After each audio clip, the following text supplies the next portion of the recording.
Hello, my name is Conall. I'm Chief Economist here at Davy, and we're here today to reiterate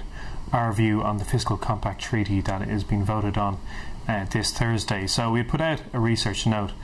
before, and I think the key points from that were really that Ireland really needs to ratify the treaty to ensure it has access to the European Stability Mechanism Fund, and that is going to be crucial for us because perhaps the funding needs of the Irish sovereign aren't appreciated fully. Although the EU IMF programme provides funding out till the end of 2013, it does envisage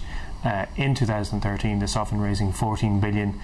in market financing. Now that 14 billion could be met by eroding the state's cash balances, but that would leave the Irish government's funding position in an even more precarious position coming into 2014 in that large 8 billion bond redemption in January 2014. So really,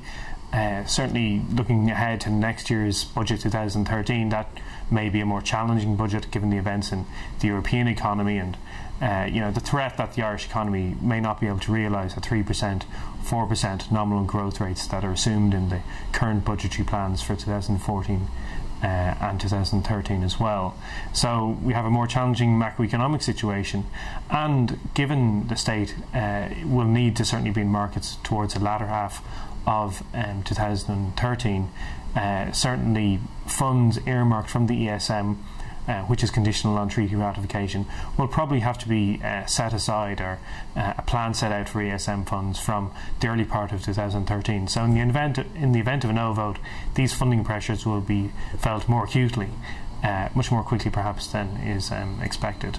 As for the rules themselves, the key rule really is that the government is required to balance the budget over the economic cycle, and while that's quite a laudable goal, it's clearly proven very difficult in the past to judge where exactly the government balance is